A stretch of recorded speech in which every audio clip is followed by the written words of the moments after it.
గ్రామంలో ఎంతో దురాశాపరుడైన దోబి ఉన్నాడు. అతని దగ్గర గాడిద ఉంది. రోజూ బట్టలు ఉతకడానికి ఎన్నో బట్టల్ని ఆ గాడిద వీపు మీద వేసి దూరంగా ఉన్న ఓ ఏటి దగ్గరికి ఉతకడానికి వెళతాడు. అలా వెళ్లేటప్పుడు వాళ్ళు ఓ అడవిని దాటాల్సొచ్చింది. కాబట్టి ప్రతిరోజూ ఆ దోబి త్వరగా ఇంటినుంచి బయలుదేరి చీకటి పడేలోగా పనులన్నీ పూర్తి చేసుకుని ఇంటికొచ్చేస్తాడు. అంత కష్టపడినా కూడా పాపం ఆ గాడిదకి కడుపు నిండా మేత పెట్టేవాడు కాదు. అందువల్ల ఆ గాడిద రోజురోజుకి చిక్కిపోతుంది. ఆ దోబి కూడా దాన్ని గ్రహించాడు. ఒకరోజు పని పూర్తి చేసుకుని ఇంటికి తిరిగొస్తున్నప్పుడు ఆ అడవిలో ఓ పులి చనిపోయి పడి ఉండడం ఆ దోబి చూశాడు.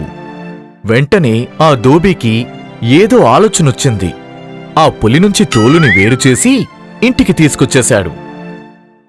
ఆ రోజు రాత్రే ఆ గాడిద మీద పులితోలుని కప్పి వాళ్ల పక్కింటి వాళ్ల చేనులో అతను దాన్ని మేయడానికి వదిలేశాడు.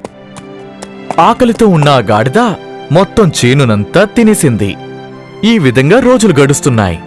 రోజులు గడిచిన కొద్దీ ఆ గాడిద ఆరోగ్యంగా బలంగా తయారయ్యింది.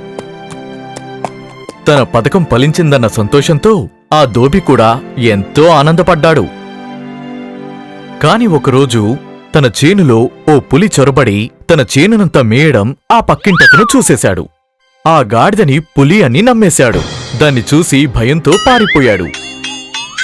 ఇలాగే ఒకరోజు ఆ చేనునంతా ఆ గాడిద మేస్తున్నప్పుడు దూరంగా ఓ ఆడగాడిద గాండ్రించడం దానికి వినిపించింది. అది విన్న సంతోషపడిన ఈ గాడిద సంతోషంతో ఇది గాండ్రించడం మొదలుపెట్టింది. గాడిద గాండ్రించడం విన్న ఆ పక్కింటతను అతను దాక్కున్న చోటు నుంచి బయటకొచ్చి చూశాడు. పులితోలు కప్పుకుని వచ్చింది ఓ గాడిద అని గ్రహించిన అతను నన్ను మోసం చేస్తావా అని కోపడ్డాడు. వెంటనే దానిమీదున్న పులితోల్ని తీసి విసిరేసి దాన్ని పట్టుకొని అతని చేనులోనే కట్టేశాడు. ఆ రోజు నుంచి ఆ గాడిదకి అతనే యజమానయ్యాడు. తన దురాశ వల్ల మూర్ఖపు బుద్ధి వల్ల తన సొంత గాడిదని పోగొట్టుకొని ఆ దోబి ఒంటరిగా మిగిలాడు. దురాశతో అడ్డదారులు తొక్కితే ఎవ్వరికైనా ఇలాంటి పరిస్థితే ఏర్పడుతుంది.